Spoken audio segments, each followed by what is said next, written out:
Muy buenas a todos, gente, ¿qué tal? ¿Cómo estáis? Bienvenidos de nuevo al canal. El cine español a nivel estatal ha sido y sigue siendo denostado por gran parte del público. Se dice que el cine en nuestro país es rancio, casposo y muy español, como adjetivo peyorativo. Pero ¿de dónde viene todo esto? ¿Por qué por lo general no gusta el cine en nuestro país? ¿Es una cuestión histórica del carácter español de lanzarse piedras sobre nuestro propio tejado? ¿O simplemente es que no conocemos nuestro cine? Agarraos fuerte porque vamos a hacer un viaje desde los inicios del cine español hasta la actualidad. ¿Vamos a por ello? Vamos a por ello. El cinematógrafo de los Lumière llegó a España en el 1896, más o menos un año justamente después de que ellos lo presentaran en París. Fue un auténtico éxito. Las películas Obreros saliendo de la fábrica y Llegada de un tren a la estación, que eran las películas importantes en el catálogo de los Lumière en ese momento, enamoraron al público madrileño y se hicieron varios pases. A partir de ese momento los hermanos Lumière despliegan por todo el mundo varios cinematógrafos y varios operadores de cámara para así rodar escenas costumbristas del mundo. Todo eso para incluirlas en su catálogo, y dio la casualidad que Barcelona fue la primera de las ciudades españolas filmadas. De hecho, más específicamente, fue el puerto de Barcelona. Eso sí, el nacimiento de la primera película 100% española ya no está tan claro. Cierto es que varias de las referencias, como Salida de misa de 12 del Pilar de Zaragoza de Eduardo Gimeno, Riña en un café de Fructuoso Gelabert o Entierro del general Sánchez Dregua de José Sellé, datan todas del mismo año, del 1897, pero hay que tener en cuenta que esto es 9 años antes de la Guerra Civil y 12 años antes de la dictadura de Francisco Franco, periodo en el que se perdieron muchísimas cosas. Tanto el periodo de guerra como la posguerra hace que estos datos no sean muy claros. Sea como fuere, ya sabemos que en 1897 ya surgieron los primeros atisbos de lo que podemos denominar el protocine español. Digo protocine porque básicamente eran una serie de creaciones audiovisuales con tono muy documental. Aún así, por esa época ya surge uno de los nombres más importantes del cine español, y ese nombre es el de Segundo de Chomón. Podríamos decir que Chomón fue nuestro Georges Méliès, un aragonés que tenía muchísimo interés en el nuevo aparato de los Lumière y que ejerció tanto como de técnico como de empresario, ya que también dirigió y produjo muchísimo cine. Todo ello gracias a los vínculos que tenía con la sociedad francesa y en particular con la productora Pathé, que tenía en ese momento el monopolio del celuloide virgen. Saltamos hasta 1915, cuando Barcelona ya es la gran capital del cine en España y se empiezan a rodar películas mudas que potencian mucho el carácter español. Este tipo de películas se potenciaron en los años 20 con la entrada del cine sonoro, y de hecho la primera de las películas sonoras de España se llama El misterio de la Puerta del Sol, de Francisco Elías. Una película que lamentablemente pasó completamente desapercibida porque las salas no estaban preparadas para ese tipo de tecnología, llegó muchísimo más tarde. Aún así, fue durante la Segunda República cuando el cine español ganó muchísima presencia, aunque en el 1936 estalló la Guerra Civil. Entre que la burguesía, que eran los que podían producir cine porque tenían guita, no veían muchísimo potencial en este arte y que las cosas se pusieron muy feas, durante los siguientes años no pasó nada especialmente espectacular a nivel de cine. Eso sí, tanto el bando franquista como el bando republicano, como en todas las guerras, aprovecharon el cine como herramienta propagandística. Por parte del franquismo se instala la censura, obviamente, la obligatoriedad de que todas las películas estuvieran dobladas al español y el famoso sistema de subvenciones, un sistema que simplemente apostaba por aquellas películas que se basaban en el modelo comercial y así llenaban las salas. En resumen, el conflicto desmontó completamente al país y lo poco que había de industria cinematográfica en España. Se destruyeron estudios, se asesinó a profesionales y los 4 que pudieron sobrevivir se exiliaron, marcharon fuera del país. Aún así, irónicamente, el régimen franquista mantuvo viva la llama del cine gracias a los regímenes italianos y alemanes, que como digo, obviamente era todo con objetivos 100% propagandísticos, no había ahí un atisbo de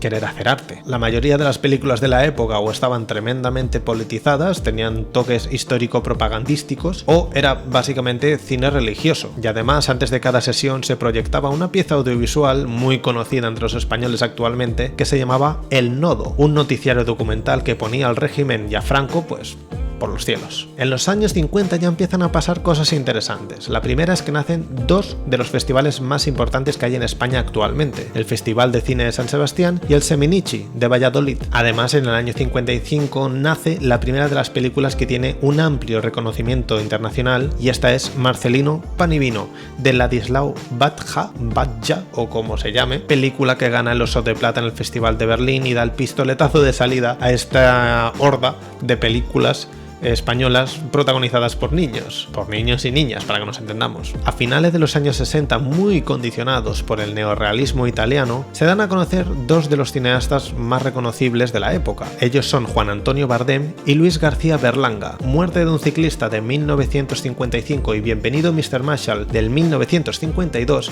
son las películas más representativas de este periodo de posguerra.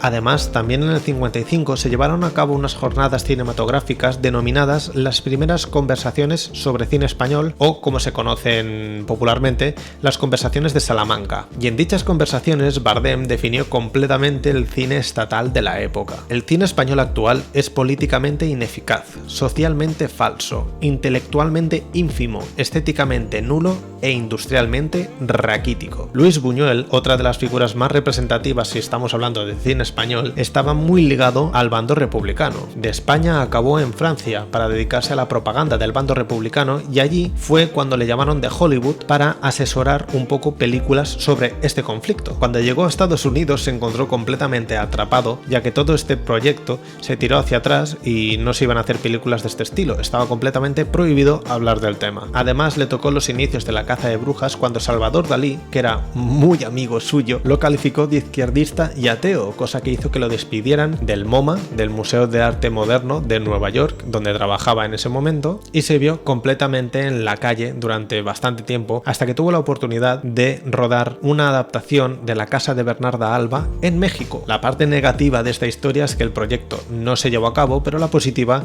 es que pudo llegar a México, donde allí Buñuel se labró tanto una carrera como un nuevo hogar. Así que Buñuel quedó exiliado de España por sus ideas políticas y repudiado, persona non grata, en Estados Unidos por ser izquierdista. Aún así, en el 1960 vuelve a España para rodar Viridiana, una de sus obras más representativas, obviamente censurada, no se pudo ver en España hasta el 1977, Tristana, con una producción hispano-franco-italiana del 1970, y Ese oscuro objeto del deseo, una película que se estrenó en el 1977. El cine español evolucionó junto a la dictadura, adaptándose tanto a la censura como a las problemáticas políticas y artísticas. Otra figura importante en ese momento fue José María Escudero, que era periodista, político, jurista, y estuvo trabajando como director general en el Departamento de Cinematografía y Teatro durante la dictadura. Escudero, que era un apasionado del cine, intentó dar luz verde a varias políticas de subvenciones que quería potenciar los nuevos talentos. Aún así fue completamente imposible bajo el yugo del franquismo, que seguía exprimiendo a la sociedad hasta que finalmente Franco murió. Españoles, Franco ha muerto.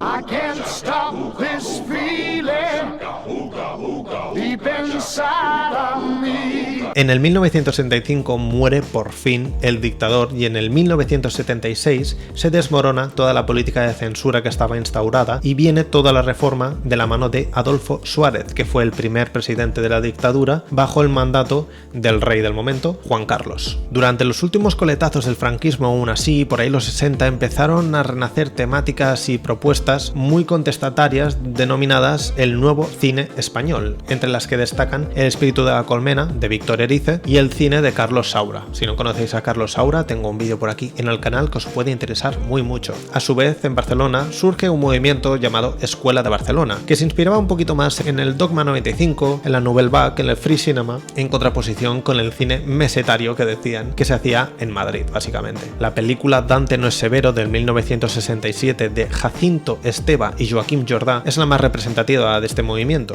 así que a partir de ahí se abre un nuevo horizonte para el cine español. El cine de la democracia fue un auténtico escopetazo, cada perdigón tiraba por un sitio diferente. Algunos creadores tomaron el cine como un ajuste de cuentas contra el conflicto y sus protagonistas, mientras que otros se ponían un poco nostálgicos con el régimen. El fin de la dictadura permitió el nacimiento del Institut de Cinema Català como parte fundamental de la muerte de la censura lingüística, y además surgen movimientos como el del Destape o el landismo, cosas impensables durante la dictadura. Seguramente estos dos movimientos, junto al cine musical del año 55 2005 que comentábamos, protagonizado por niños, construyen esta imagen carca y absurda de lo que la gente tiene en la cabeza cuando hablamos de cine español. El landismo, denominado así por el gran representante de la época, Alfredo Landa, era un cine de comedia fácil. El chistecito fácil, que tenía mucho componente sexual y de cuñao, muy representativo de la época, contrarrestaba a lo que fue el cine del Destape, un cine con una actitud muchísimo más punk, muchísimo más política, que estaba protagonizado básicamente por el dúo Pajares y Esteso, Vigas Luna, José Luis García,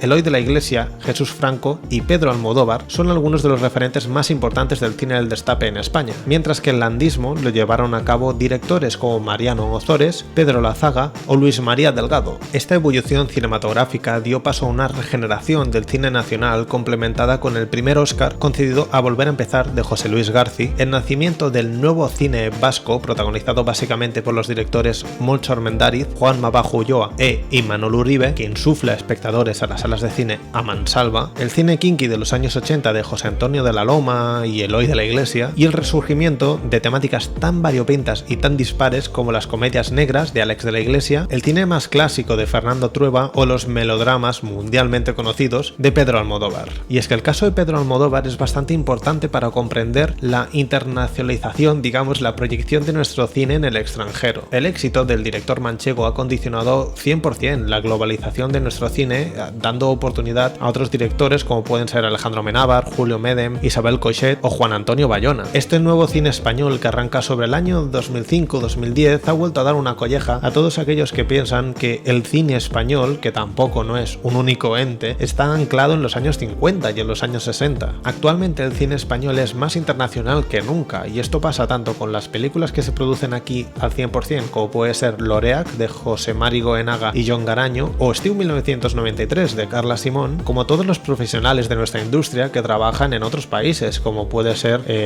Alejandro Amenábar con su película Ágora, que no se puede decir que sea española, prácticamente todo el equipo es internacional. En la actualidad, tanto la crisis del 2008 bajo el mandato de José Luis Rodríguez Zapatero y después de Mariano Rajoy, como la actual crisis global de la pandemia COVID, hace que el cine español siga en un tambaleo constante. La reinvención de la industria junto al nuevo participante en el tablero, que son las plataformas de streaming, ha comportado que el cine español tenga que espabilarse por cuenta propia, ya que las políticas legislativas como las famosas subvenciones no dan respuesta a una industria que, por pequeñita que sea, malvive muchísimo. En España el cine estatal no es el eje central de la cultura del público, ni tampoco es el eje central de las políticas de nuestros gobiernos, como ya demostró en su momento Mariano Rajoy en una de sus entrevistas y uno de sus, ápices de comedia surrealista más importantes. Y la última, que ya es mía, que es de las películas españolas que se disputan los Goya de este año, ¿cuál le ha gustado más?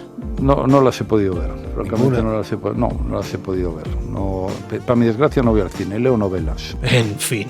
Tenemos que empezar a borrar de nuestra mente que el cine español únicamente se reduce a Torrente de Santiago Segura o a 8 apellidos vascos de Emilio Martínez Lázaro. Además de este cine más comercial, tenemos obras maestras y peliculones como por ejemplo Magical Girl de Carlos Bermud, Celda 211 de Daniel Monzón o El Reino de Rodrigo Sorogoyen. Decir que el cine español es una mierda es una falacia, porque la gente que lo dice por lo general han visto de rebote 2 minutos de lo que está viendo su abuelo en Cine de Barrio. Para los que seáis de fuera, Cine de Barrio es un programa de cine clásico que se emite en televisión española, para que me entendáis un poco. Actualmente hay varias generaciones de cineastas, tanto los que arrancaron desde el final del franquismo como los nuevos talentos, que están haciendo muy buen cine. Nuestro cine es un patrimonio histórico que tenemos que valorar cada uno en su momento histórico y en cómo vivía la sociedad, el cine y la vida en ese momento. Carlos Bermud, Amenábar, Gracia Querejeta, Paco León, Daniel Monzón, Paula Ortiz, Paco Plaza,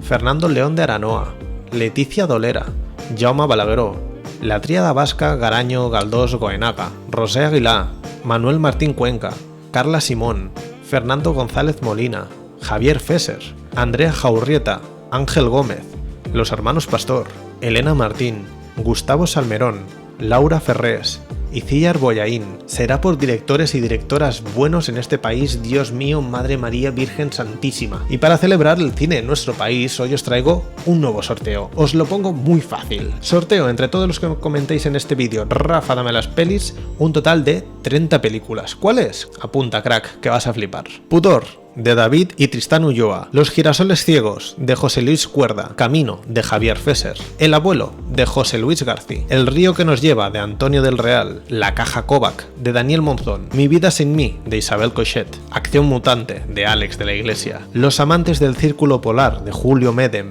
Son de mar y Caniche, de Vigas Luna, Amador y Los lunes al sol, de Fernando León de Aranoa, Enterrado, de Rodrigo Cortés, El truco del manco, de Santiago A. Zanú, Mi loco Erasmus, de Carlo Padial, La mala educación y ¿Qué he hecho yo para merecer esto?, de Pedro Almodóvar, Los cronocrímenes, de Nacho Vigalondo, 3 días con la familia, de Marc Hoy, El extraño viaje, de Fernando Fernán Gómez, Katmandú, También la lluvia y Te doy mis ojos, de Itziar Boyaín, La vida empieza hoy, de Laura Mañá, Bienvenido Mr. Marshall, de Luis García Berlanga, Viridiana, de Luis Buñuel y Perros callejeros, de José Antonio de la Loma. Y como bonus tracks os adjunto 2 DVDs más de cortometrajes llamados 50 minutos, en los que 5 directores consagrados apadrinan a 5 directores nobles. Los padrinos y las madrinas, ya que hay un DVD para ellos y otro para ellas, pertenecen a 5 décadas diferentes de la historia del cine español. Espero que os haya gustado el vídeo y recordad, dejadme un like, suscribíos y ved cine español, cojones, que vais a flipar, que os estáis perdiendo auténticas maravillas. Nos vemos la semana que viene, que vaya muy bien, hasta luego.